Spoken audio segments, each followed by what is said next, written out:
نحمده ونصلي ونسلم على رسوله الكريم اما بعد فاعوذ بالله من الشيطان الرجيم بسم الله الرحمن الرحيم قل هو الله احد الله الصمد لم يلد ولم يولد ولم يكن له كفوا احد صدق الله العظيم اللهم صل على سيدنا ومولانا محمد وعلى آل سيدنا ومولانا محمد وبارك وسلم وصلوا عليه الصلاة والسلام عليك يا سيدي يا رسول الله وعلى آلك واصحابك يا سيدي يا حبيب الله۔ معزز ناظرین کرام، ہم نے اب سے پہلے آپ احباب کے گوشے گزار سورہ فلق اور سورہ ناس کی تفصیل کے ساتھ، تفسیر کے ساتھ، وضاحت کے ساتھ، تو آج اسی طرح انشاءاللہ العزیز سورۃ الاخلاص آپ احباب کی سماعتوں کی نظر کروں گا۔ اللہ رب العالمین ہماری اس ادنا سی کاوش کو اپنی پاک بارگاہ میں قبول فرمائے۔ سب سے پہلے ہم اس سورت کے ترجمے پر بات کرتے ہیں، پھر اس کے شان نزول پر بات کرتے ہیں، پھر اس کے بعد اس کی فضیلت، اس کی شان، اس سورت کی کیا عظمت ہے، مصطفیٰ کریم علیہ السلام کی زبان مطہرہ سے، آپ کی حدیث مبارکہ سے اس سورت کی کیا شان ہے، وہ آپ احباب کے گوشے گزار کریں گے۔ اللہ رب العالمین فرماتا ہے کہ محبوب فرما دیجئے اللہ ایک ہے، وہ بے نیاز ہے، نہ اس کی کوئی اولاد ہے، نہ وہ کسی کی اولاد ہے، اور اس کا کوئی ہمسر نہیں۔ شان نزول کیا ہے، یہ کب نازل ہوئی، کس مقصد کے لیے نازل ہوئی؟ کہ جب کفار و مشرکین مصطفیٰ کریم علیہ الصلاۃ والسلام کی بارگاہ میں حاضر ہوئے اور آپ علیہ الصلاۃ والسلام سے کہنے لگے کہ آپ کہتے ہیں کہ خدا بس ایک ہی ہے، وہ بڑی شان و شوکت والا ہے، بڑی عظمت والا ہے، اور آپ ہمیں ان کی طرف بلاتے ہیں، ان کی عبادت کی دعوت دے رہے ہوتے ہیں، ذرا آپ بتلائے تو صحیح کہ آپ کا خدا کس چیز کا بنا ہوا ہے۔ یہ سوال تھا ان کا کہ آپ کا خدا کس چیز کا بنا ہوا ہے، چونکہ ان کے خدا جو تھے، کسی نے لکڑی کا خدا بنایا ہوا ہے، کسی نے پتھر کا خدا بنایا ہوا ہے، کسی نے مٹی کا خدا بنایا ہوا ہے، کسی نے آٹے کا خدا بنایا ہوا ہے، تو اسی وجہ سے وہ یہ سمجھے کہ جیسے ہم نے اپنے خداؤں کو بنایا ہوا ہے، ان کا بھی خدا ایسا ہی ہوگا۔ من ذہب او فضۃ، پوچھنے لگے وہ سونے کا بنا ہے یا چاندی کا بنا ہے؟ اس کی حقیقت و ماہیت، اجزائے ترکیبیہ کیا ہے؟ تو بعض روایات میں آتا ہے کہ یہودیوں نے حضور علیہ الصلاۃ والسلام اور اسلام کی عداوت میں یہ سوالات کیے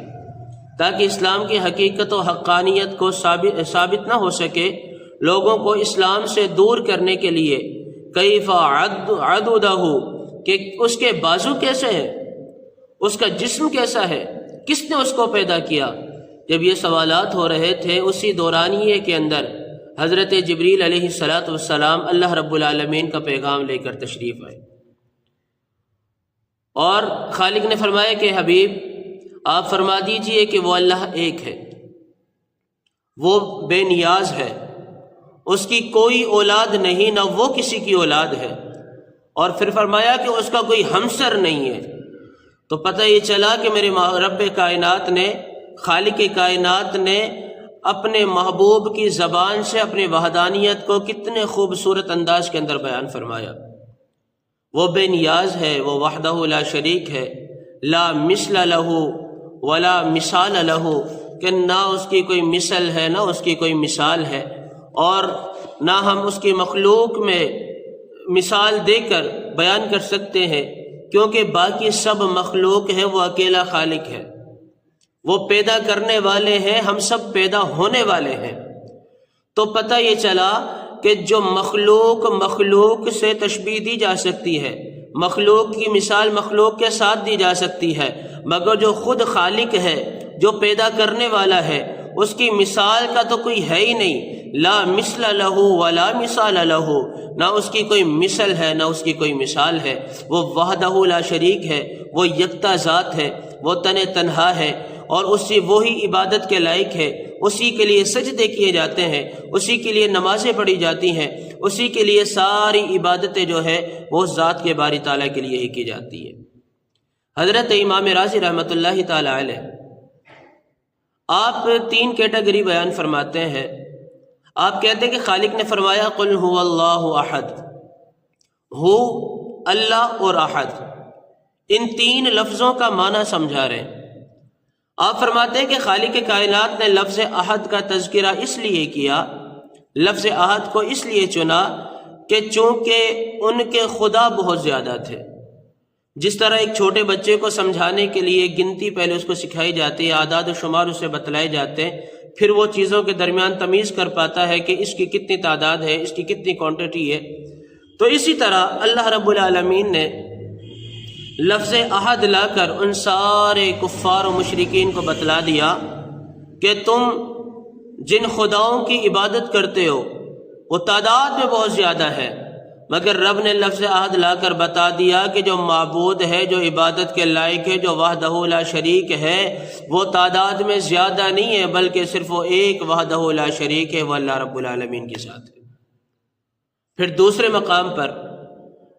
لفظ اللہ کا ذکر فرمایا، یہ ان کے لیے جو اللہ کی ذات پر ایمان بھی رکھتے ہیں، یقین بھی رکھتے ہیں، مگر دنیا کی مصروفیت کی وجہ سے، دنیا کی توجہ کی وجہ سے اس کو پہچان نہیں سکتے۔ تو ان کے لیے خالق کائنات نے لفظ اللہ کو استعمال فرمایا کہ وہ جو عبادت کے لائق ہے، جو صرف معبود برحق ہے، جو خالق ہے، جو مخلوق کو پیدا کرنے والا ہے، وہ کوئی اور نہیں، بس ایک ذات ہے، وہ اللہ رب العالمین کی ذات ہے۔ اور تیسرے نمبر پر اللہ نے فرمایا کہ ہوا، اشارے کے ساتھ سمجھا دیا۔ اس سے مراد وہ لوگ ہیں جو اللہ کی ذات پر ایمان بھی رکھتے ہیں، اللہ کی ذات پر یقین بھی رکھتے ہیں، خالق کائنات کو مانتے بھی ہیں، بلکہ مانتے بھی ایسا ہے کہ وہ خود اللہ کی ذات کے اندر مستغرق ہو چکے، وہ اللہ کی یاد کے اندر اللہ کی یاد سے غافل نہیں ہوتے، ہمہ وقت اللہ رب العالمین کو یاد کر رہے ہوتے ہیں۔ وہ سلف صالحین ہیں، اور ان کو اللہ تعالیٰ نے لفظ ہوا کا اشارہ کر کے مخاطب فرمایا، اور بلکہ ان کا کمال تو یہ ہے کہ وہ خود تو اللہ کی محبت میں گرفتار ہے، وہ خود تو اللہ تعالیٰ سے محبت کرتے ہی ہیں، ان کے ذہنوں میں، خیالوں میں ہر وقت اللہ رب العالمین کا تصور ہوتا ہے، مگر قربان جائے کہ ان کے ساتھ جن کی نسبت ہو جاتی ہے، جو ان کے پاس بیٹھ جاتے ہیں، جو ان کے ساتھ تعلقات بنا لیتے ہیں، وہ ہم جیسے ان گناہ گاروں کو بھی ہاتھ سے پکڑ کر اللہ رب العالمین کی بارگاہ میں لے جاتے ہیں۔ اسی حوالے سے ایک میں مثال آپ کے سامنے پیش کرتا ہوں کہ اللہ رب العالمین کے جو مقرب بندے ہوتے ہیں، جو سلف صالحین ہوتے ہیں، جو اللہ کی یاد کے اندر مستغرق ہوتے ہیں، وہ کس طرح جو اس بندے کو جو اللہ کی یاد سے غافل ہو، اس کو بھی پکڑ کر اللہ کی بارگاہ میں لے جاتے ہیں۔ ہمارے دادا مرشد گرامی قبلہ شاہ مفتی محمد محمود الوری رحمۃ اللہ تعالی علیہ، آپ کی بارگاہ میں ایک شخص حاضر ہوا، ایسا شخص کہ جس کی بیوی کا انتقال ہو چکا تھا اور اپنی بیوی سے بڑی محبت کیا کرتا، اور آ کر کہنے لگا کہ حضرت میں اس کے خیالات کے اندر ہمہ وقت مصروف رہتا ہوں، ہمہ وقت اسی کی یاد میں رہتا ہوں، یہاں تک کہ جب میں نماز پڑھتا ہوں تو مجھے نماز میں بھی اسی کا خیال آتا ہے، مجھے شرم آتی ہے کہ میں اسی کے بارے میں سوچتا ہوں، یہ سب میرے بس میں نہیں ہے۔ کہ قبلہ مفتی صاحب رحمۃ اللہ تعالی علیہ، آپ نے کچھ دیر کے لیے مراقبہ کیا، اور پھر آپ نے فرمایا کہ اپنے دل کی طرف دیکھو اور بتاؤ۔ اس نے یہ عمل کیا تو کہنے لگا حضرت کوئی فرق نہیں پڑا، وہی کیفیت ہے۔ آپ نے پھر دوسری مرتبہ مراقبہ فرمایا، آپ نے پھر پوچھا کہ اب دل کی طرف دیکھو اور اب بتاؤ۔ تو اس بندے نے پھر اپنے دل کی طرف دیکھا تو کہنے لگا کہ پہلے سے کچھ بہتر ہے، فرق پڑنے لگا ہے۔ آپ نے تیسری مرتبہ یہ عمل کیا اور پھر اس سے پوچھا تو کہنے لگا کہ خدا کی عزت کی قسم، دنیا کی کوئی بھی طاقت میرے دل سے خالق کا خیال نکال نہیں سکتی، اور اگر میں چاہوں بھی تو اللہ کے خیال کی جگہ پر اپنی بیوی کے خیال کو لا نہیں سکتا۔ یعنی کہ ان کے دل کے اندر اللہ کی محبت ایسی پیدا ہو گئی کہ ابھی کچھ دیر پہلے اپنی زوجہ کی محبت میں گرفتار تھا، ہر وقت اسی کا خیال اس کے دل کے اندر رہتا، نماز پڑھتا اس کا خیال، کوئی بھی عمل کرتا تو اسے اپنی بیوی کا خیال رہتا، مگر اللہ والوں نے اس کو ہاتھ سے پکڑ کر بارگاہ خدا بندی کے اندر کھڑا کر دیا۔ اللہ والوں نے اسے ہاتھ سے پکڑ کر اس کے اللہ رب العالمین کی بارگاہ میں ایسا کھڑا کیا کہ دنیا کی محبت دل سے نکلی اور دل کے اندر صرف اور صرف اللہ کی یاد باقی رہ گئی۔ تو پتہ یہ چلا کہ اللہ والے جو ہوتے ہیں یہ بندے کو اندھیری کوٹھڑیوں سے نکال کر اللہ رب العالمین کی نورانی بارگاہ میں لا کھڑا کرتے ہیں۔ اسی لیے تو کہتے ہیں کہ اللہ اللہ کیے جانے سے اللہ نہ ملے، اللہ والے ہیں جو اللہ سے ملا دیتے ہیں۔ یہی وہ اللہ والے ہیں، جب ان کے ساتھ نسبت ہو جاتی ہے تو پھر یہ بڑے بڑے گناہ گاروں کو بھی اللہ کی بارگاہ میں لے جا کر کھڑا کر دیتے ہیں اور اسے راہ راست پر لے آتے ہیں۔ نگاہ ولی میں وہ تاثیر دیکھی، بدلتی ہزاروں کی تقدیر دیکھی۔ یہی وہ نگاہ ہے اور یہی وہ تاثیر ہے کہ اب سے پہلے جو دنیا کی محبت میں گرفتار تھا، جب نگاہ ولی پڑی تو اللہ رب العالمین کی بارگاہ میں لا کھڑا کیا۔ الغرض اس صورت کی بڑی فضیلتیں ہیں، حدیث مبارکہ کے اندر بہت سے میرے محبوب علیہ السلام نے اس کے فضائل بیان فرمائے ہیں۔ چند ایک آپ کے گوشے گزار کروں گا۔ حضرت عائشہ صدیقہ رضی اللہ تعالی عنہ فرماتی ہیں کہ نبی کریم علیہ السلام کو آپ نے ایک صحابی کو ایک لشکر کا امیر بنا کر کسی مہم پر روانہ کیا،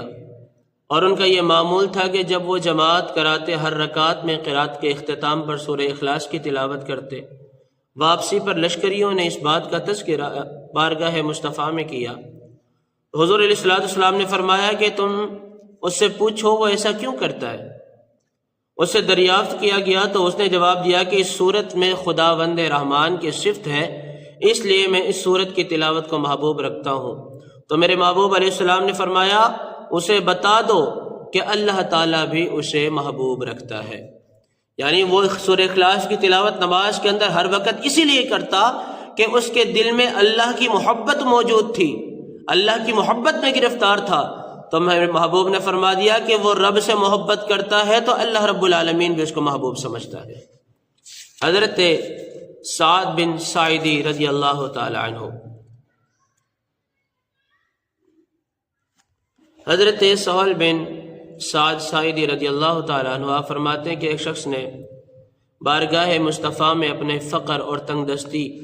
کی شکایت کی۔ حضور نے اسے فرمایا کہ تم جب بھی اپنے گھر میں داخل ہو، اگر کوئی موجود ہو تو اس کو سلام کہو، اور اگر کوئی موجود نہ ہو تو مجھ پر سلام بھیجو، اور پھر ایک مرتبہ سورہ اخلاص پڑھو۔ اس آدمی نے حسب ہدایت عمل کیا، اللہ تعالیٰ نے اسے اتنا وافر رزق عطا کیا کہ وہ اپنے پڑوسیوں کو بھی مستفید کرنے لگا۔ تو یہ ایک بہت بہترین عمل ہے کہ جب ہم اپنے گھر کے اندر داخل ہوں سلام کریں، اگر کوئی موجود نہ ہو تو مصطفیٰ کی بارگاہ میں سلام پیش کر کے سورہ اخلاص پڑھیں۔ اللہ رزق کے ایسے دروازے کھول دے گا، اللہ ساری تنگ دستیاں ختم کر دے گا، خالق کائنات اس کے گھر کو رزق سے ایسا بھر دے گا کہ وہ اپنے پڑوسیوں کو، محلے داروں کو بھی مستفید کر رہا ہوگا۔ حضور علیہ السلام نے فرمایا جو شخص اس سورت کو 10 مرتبہ پڑھے گا، اللہ تعالیٰ اس کے لیے جنت میں ایک محل تعمیر فرمائے گا۔ حضرت عمر رضی اللہ تعالیٰ عنہ نے عرض کی یا رسول اللہ پھر تو ہم بہت سے محل بنوا لیں گے۔ تو آپ نے فرمایا اللہ تعالیٰ اس سے بھی زیادہ اچھے دینے والا ہے۔ یعنی اس صورت کی فضیلت یہ ہے کہ جو اس کو پڑھنے کا معمول بنا لے، اللہ اس کا جنت میں گھر بنا دیتا ہے، جنت میں محل تیار کر دیتا ہے۔ اور فرمایا کہ جو شخص اس صورت مبارکہ کو دعائیہ انداز میں پڑھ کر دعا مانگے گا، اللہ تعالیٰ ضرور اس کی دعا قبول فرمائے گا۔ جیسا کہ حدیث پاک میں آیا کہ ایک شخص نے نماز پڑھ کر دعا مانگی اور عرض کر رہا تھا کہ اللہم انی اسألک بانی اشہد ان لا الہ الا انت الاحد الصمد الذی لم یلد ولم یولد ولم یکن لہ کفوا احد۔ یہ سن کر حضور علیہ السلام نے فرمایا کہ اس ذات پاک کی قسم جس کے قبضہ قدرت میں میری جان ہے، اس شخص نے اپنے رب سے اس کے عظیم اسم اعظم کے وسیلے سے دعا مانگی ہے۔ جب بھی اس کے وسیلے سے سوال کیا جاتا ہے وہ عطا فرماتا ہے، اور جب بھی دعا کی جاتی ہے وہ قبول فرماتا ہے۔ تو معزز ناظرین کرام، آج کی ہمیں اس مختصر سی تفسیر سے اس بات کا علم ہوا کہ سورہ اخلاص بڑی اہمیت کی حامل ہے، اور اللہ تعالیٰ کی ذات وحدہ لا شریک ہے، اس کا کوئی بیٹا نہیں، نہ وہ کسی کا بیٹا ہے، اس کے علاوہ کوئی عبادت کے لائق نہیں، اور وہ کسی کا محتاج نہیں، وہ اکیلا ہے، وہ خالق ہے، باقی جو کچھ بھی ہے وہ سب کے سب مخلوق ہے۔ اللہ تعالیٰ کی بارگاہ میں دعا ہے کہ خالق کائنات ہمیں سمجھ کی، عمل کی توفیق عطا فرمائے۔ آمین۔ وما علینا الا البلاغ المبین۔